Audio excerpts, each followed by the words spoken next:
Assalamualaikum warahmatullahi wabarakatuh. Selamat datang kembali di channel Keramat.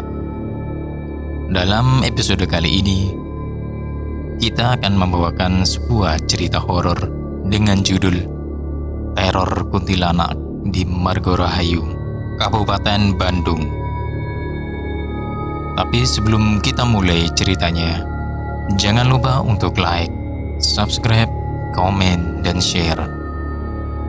Dan bagi teman-teman yang ingin mendengarkan langsung ceritanya, linknya sudah tersedia di deskripsi. Dan tanpa berlama-lama lagi, kita mulai ceritanya. Teror Kuntilanak di Margorahayu, Kabupaten Bandung. Perkenalkan, namaku Wisnu. Sedari kecil, aku memang sudah hidup berdampingan dengan hal-hal yang berbau mistis. Itu dikarenakan aku memiliki sebuah kekurangan. Dengan kata lain, aku bisa merasakan kehadiran mereka, bahkan mampu berinteraksi dengan mereka. Dengan kekurangan yang aku miliki, hingga tahun 2005 itu, aku sama sekali tak pernah mengalami jika mereka akan mengikutiku. Seusai aku menjumpai atau bahkan berinteraksi dengan mereka. Namun kala itu berbeda. Hal yang tidak pernah aku bayangkan akan terjadi. Nyatanya justru sebaliknya. Saat itu aku memang sudah tak tinggal bersama keluarga. Aku memutuskan untuk mengekos. Singkat cerita, saat itu aku tengah berkunjung ke rumah teman di sebuah kompleks perumahan di Kecamatan Margorahayu, Kabupaten Bandung. Sebut saja pemilik rumah itu namanya Bondan. Bondan hidup sendiri di rumah itu. Orang tuanya tinggal di luar kota karena tuntutan pekerjaan. Malam itu tepat malam Jumat. Aku lupa lagi itu malam Jumat apa. Yang jelas, saat itu aku datang ke rumah Bondan bersama Januar, Galang, dan Kaifan. Niat hati, rencana kami berlima memang ingin pergi untuk bermain biliar di kota Bandung. Namun, tak lama, tiba-tiba turun hujan cukup deras. Akhirnya kami putuskan urung untuk pergi. Hujan pun tak kunjung reda hingga larut malam. Akhirnya, kami memutuskan untuk menginap di rumah Bondan menemani Kaifan yang rumahnya cukup jauh. Agar tak bosan karena rasa kantuk belum datang, kami akhirnya mengobrol ngalor ngidul. Di tengah obrolan dan sebelum hujan reda, aliran listrik di kompleks perumahan Bondan padam. Beruntungnya, saat itu kami memiliki ponsel yang dilengkapi lampu senter. Bondan pun usul untuk membeli lilin. Karena kata dia, jika listrik padam, biasanya memakan waktu cukup lama. Toh, kita juga tidak bisa mengandalkan pencahayaan lampu senter dari HP terus-menerus. Karena jika baterai habis, kami akan kebingungan untuk mengisi dayanya. Kebetulan juga rokok kami habis. Memang saat SMA kami sudah merokok. Akhirnya aku, Januar, Galang, dan Kaifan memutuskan untuk pergi ke warung. Apalagi hujan juga sudah reda. Sementara Bondan kami tinggal sendiri. Rawan jika rumah ditinggal kosong, apalagi sedang padam listrik. Warung ternyata sudah banyak yang tutup. Maklum, waktu itu sudah tengah malam. Beruntung, ada warga yang sedang bertugas ronda malam. Kami akhirnya menanyakan kepada warga lokasi warung yang masih buka. Dari penuturan warga, ternyata ada warung yang memang buka hingga larut malam. Namun, jaraknya cukup jauh dari rumah Bondan. Seingatku, setidaknya kami harus melewati rumah blok jalan di dalam kompleks perumahan itu. Warung itu terletak di ujung perbatasan kompleks dengan permukiman warga. Lokasinya tepatnya ada di luar tembok pembatas yang memisahkan kompleks dengan pemukiman warga. Untuk sampai di warung itu, kami harus melewati sebuah gang kecil yang sisi kirinya sebuah selokan yang tak begitu besar.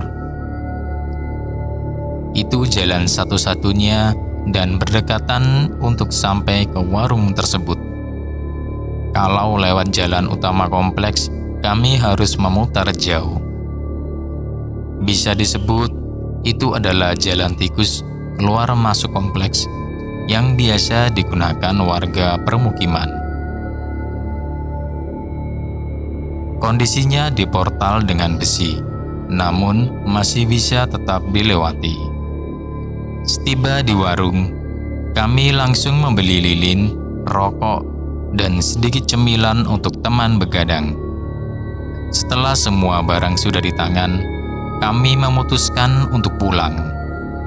Khawatir juga dengan kondisi Bondan yang kami tinggal sendirian di rumah.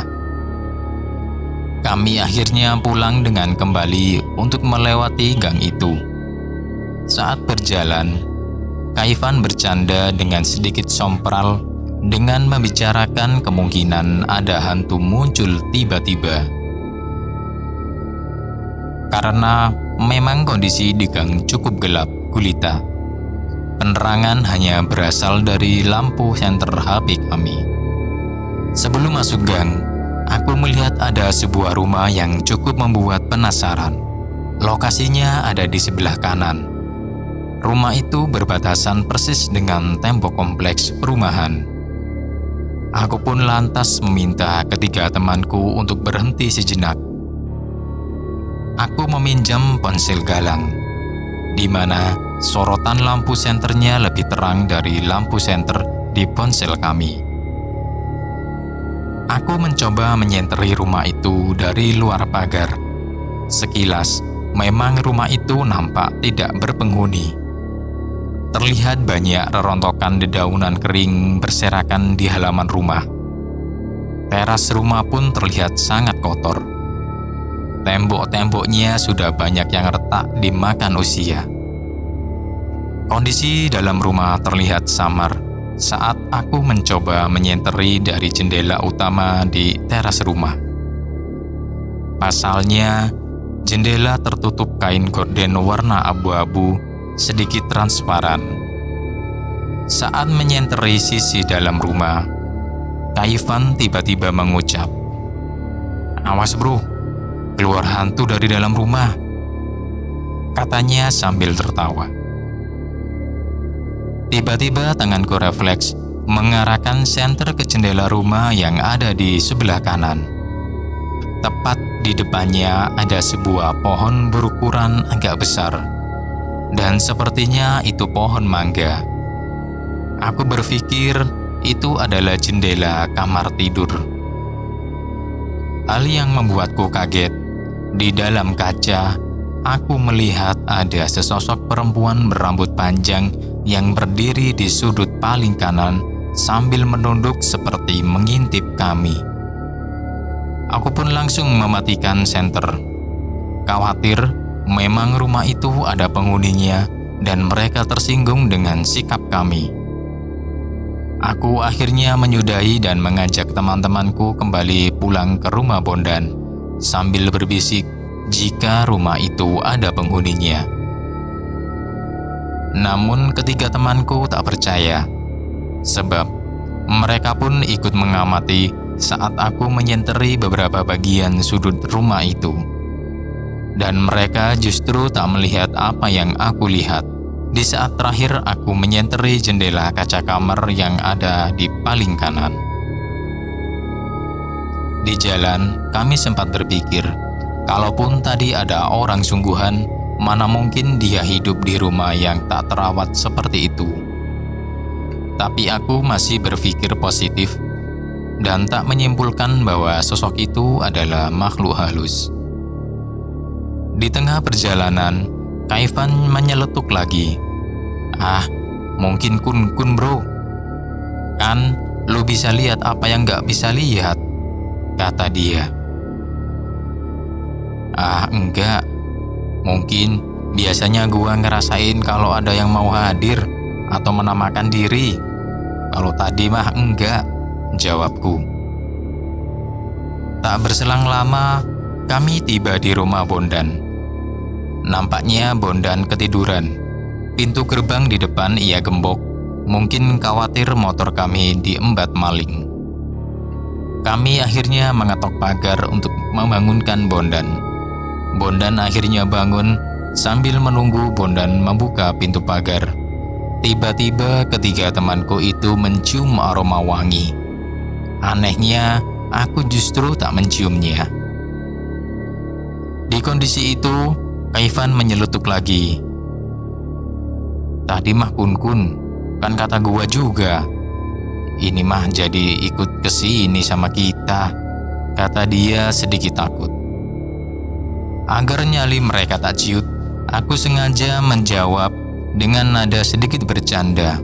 Makanya, lu jangan sompral. Tapi kalau dia ngikut, buktinya gua nggak lihat. Tenang aja lah, orang gua juga nggak lihat kok kehadirannya, kataku. Obrolan kami terputus saat Bondan membuka pintu rumah dan berjalan keluar untuk membukakan pintu gerbang. Sesampai di dalam rumah, kami pun kembali mengobrol ditemani dengan cemilan dan rokok, serta melupakan kejadian tadi yang kami alami hingga rasa kantuk menghampiri. Bondan menyuruh kami tidur di kamar yang satu lagi. Namun, aku memutuskan untuk tidur di depan ruang TV menggunakan karpet. Hal itu disetujui oleh ketiga temanku. Rasanya tak sopan jika aku tidur di dalam kamar. Jam menunjukkan pukul 2 dini hari saat kami merebahkan badan. Namun, sayup-sayup terdengar seperti ciapan anak ayam.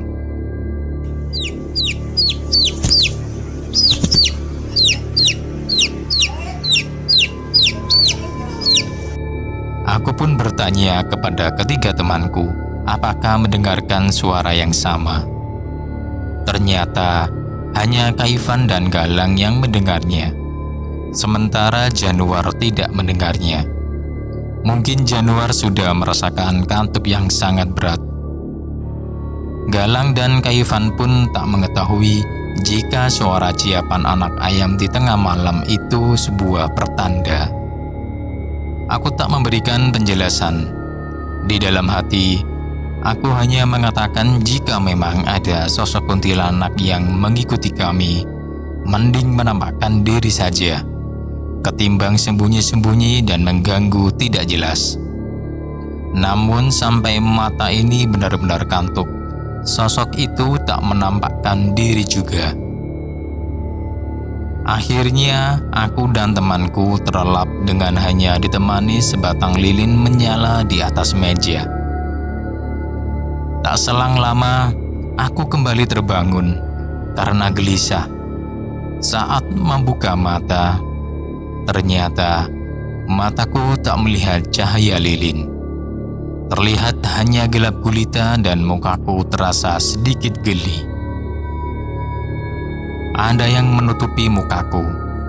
Tanganku refleks untuk kemudian mencoba mengusap-usap muka. Namun, tetap saja terasa seperti masih tertutupi sesuatu. Aku merasakan jika yang menutupi mukaku adalah rambut. Tiba-tiba, terdengar suara perempuan sayup dan lirih mengatakan, "Ini saya. Ini saya, ini saya." Aku langsung sekuat tenaga terus mencoba menyingkirkan rambut itu dari mukaku dengan posisi masih terlentang, tapi tetap tidak bisa. Tiba-tiba, aku melihat ada sebuah wajah perempuan mendekat di depan mukaku. Jaraknya cukup dekat. Dekat sekali, hanya beberapa senti saja. Wajah perempuan itu terlihat sangat pucat. Matanya hitam, bola matanya tak terlihat dan mulutnya mengeluarkan cairan. Cairan itu berbau busuk dan menetes ke kedua mataku. Aku sangat ketakutan saat itu. Padahal aku biasanya tak merasakan takut jika berinteraksi dengan mereka. Tapi ini berbeda. Aku pun sontak beranjak secara membabi buta dengan tak sengaja menginjak-injak badan teman-temanku yang tengah tertidur pulas. Mereka pun terbangun karena tingkah lakuku. "Kenapa sih lu?" kata Kaifan yang sedikit kesal sambil menahan rasa sakit di perut karena tak sengaja terinjak kakiku. Aku akhirnya mencoba tenang dan duduk, serta mengambil nafas dalam-dalam untuk berusaha menjelaskan. Bondan akhirnya keluar kamar karena mendengar suara keributan. Aku akhirnya bilang kepada mereka kalau aku didatangi hantu perempuan. "Gua didatangi hantu perempuan, sumpah," kataku. Karena mereka tahu jika aku memiliki sebuah kekurangan, mereka pun akhirnya percaya. Bondan yang sejak awal hanya melihat kami dari pintu kamar, tiba-tiba merangsek merapatkan badan ke karpet. Keempat temanku saling merapatkan badan. Sementara itu, aku pun mencoba menghapus bekas cairan busuk di kedua mataku. Aku mencoba temanku untuk ikut mencium aromanya untuk membuktikan baunya yang sangat busuk. Mereka melakukannya, hanya Bondan yang enggan. Januar pun langsung ingin muntah setelah mencium aroma cairan di tangan kananku. "Apa ini?" kata Januar. Aku bilang kalau hantu perempuan tadi seperti meludahi kedua mataku. Di situ, Kaifan pun langsung menyela saat aku mencoba menjelaskan lebih detail tentang kejadian yang aku alami. "Bener kata gua kan, Kuntinya ikut mah, ikut. Itu hantu yang lu lihat di rumah yang tadi," katanya. Seketika aliran listrik menyala lagi. Jam dinding terlihat menunjukkan pukul 3 dini hari. Tiba-tiba mataku terasa berat dan pedih. Ternyata kedua mataku sudah membengkak dan kedua bola mataku juga terasa memerah. Temanku semakin takut jika memang aku telah didatangi sesosok hantu itu. Kami pun memutuskan untuk tidak tidur hingga pagi dan menunggu azan subuh untuk sholat berjamaah sambil berdoa agar gangguan hantu perempuan tadi menghilang. Waktu menunjukkan pukul 5.45 pagi. Langit sudah terlihat terang. Kami akhirnya tertidur karena merasa lelah. Terutama aku yang cukup merasakan lelah atas gangguan itu. Singkat cerita, kami semua bangun tidur sekitar pukul 1 siang. Kami bolos sekolah. Saat itu juga aku diantar ke rumah dinas kakakku yang ada di Lanut Sulaiman dan sengaja tak pulang ke kosan. Sesampai di rumah kakak, aku menceritakan semua kejadian semalam. Kakakku kemudian langsung berinisiatif mencarikan seorang ustadz. Namun, tak ada satupun ustadz yang sedang di tempat. Akhirnya, aku dibawa ke rumah Kaifan. Kebetulan, Ibu Kaifan kenal dengan seorang ustadz yang sering mengobati orang-orang hingga menghilangkan gangguan-gangguan gaib. Kami tiba di rumah Kaifan menjelang maghrib. Kedua mataku semakin membengkak. Tanpa dipersilakan masuk, Ibu Kaifan langsung mengajak untuk ke rumah Pak Ustadz.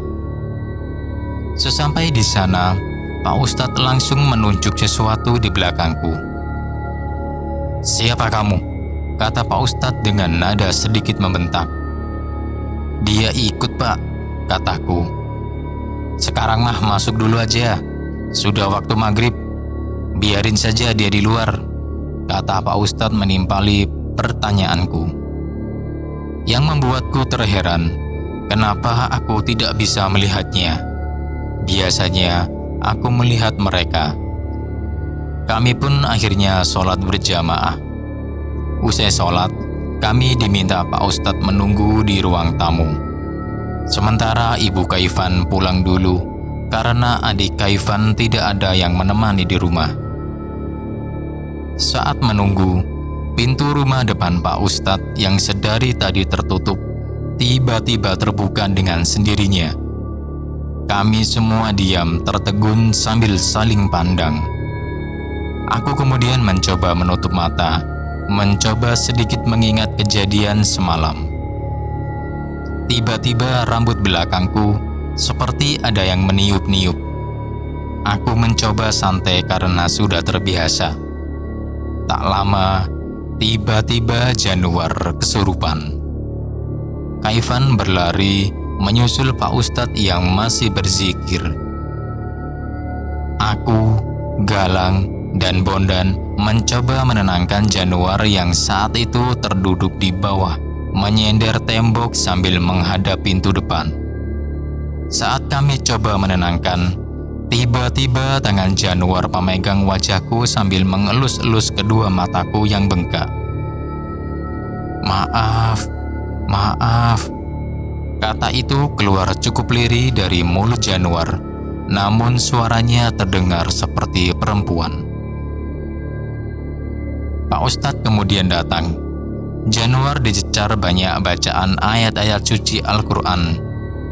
Saya tidak punya niat jahat, kata itu keluar dari mulut Januar. Pak Ustadz lantas menanyakan maksud hantu perempuan tadi mengikutiku. Dari jawabannya, ternyata hantu perempuan itu tertarik denganku karena aku bisa melihat wujudnya. Pak Ustadz tak langsung percaya. Ia yakin jika hantu perempuan itu jelmaan jin kafir yang hanya ingin mengganggu saja.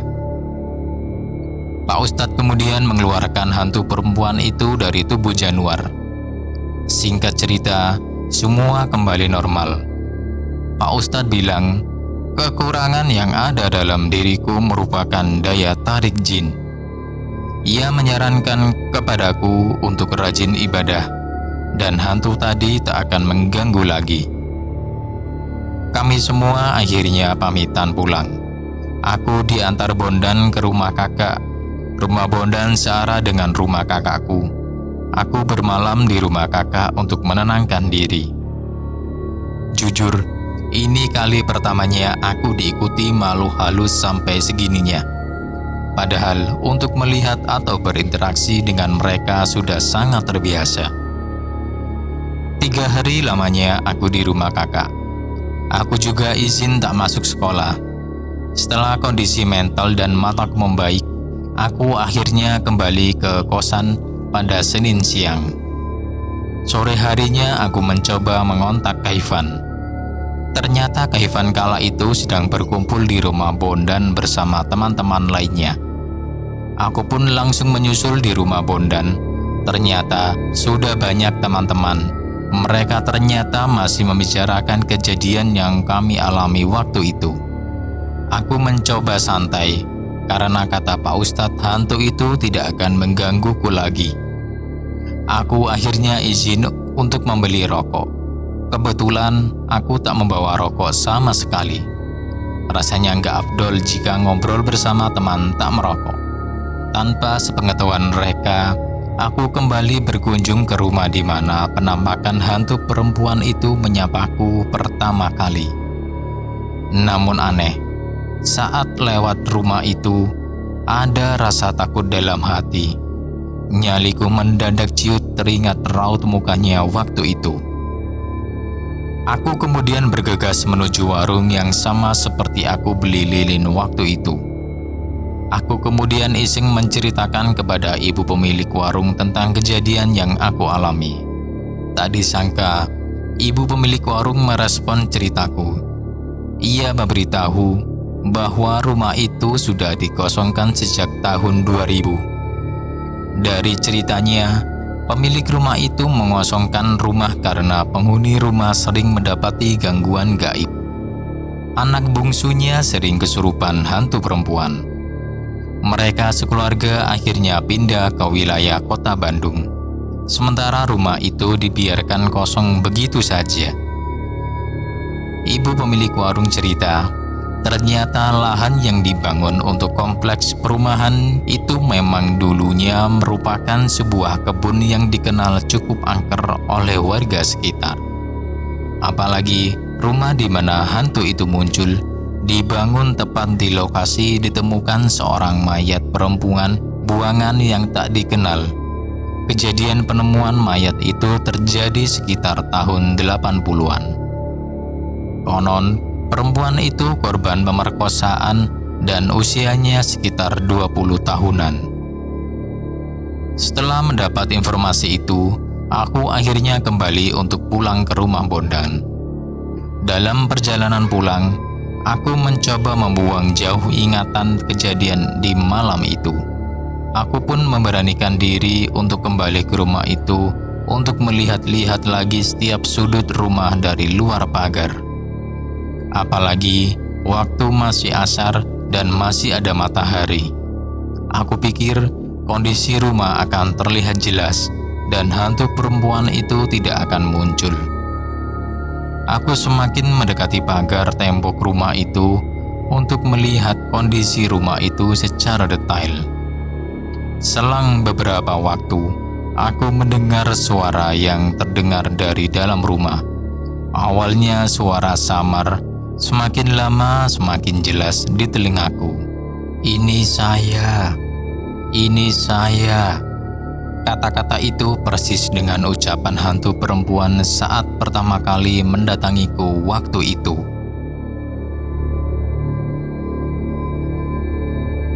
Itu tadi cerita horor dengan judul Teror Kuntilanak di Margorahayu, Kabupaten Bandung. Semoga cerita horor kali ini dapat menambah asupan horor teman-teman sekalian. Sampai jumpa di episode selanjutnya. Wassalamualaikum warahmatullahi wabarakatuh.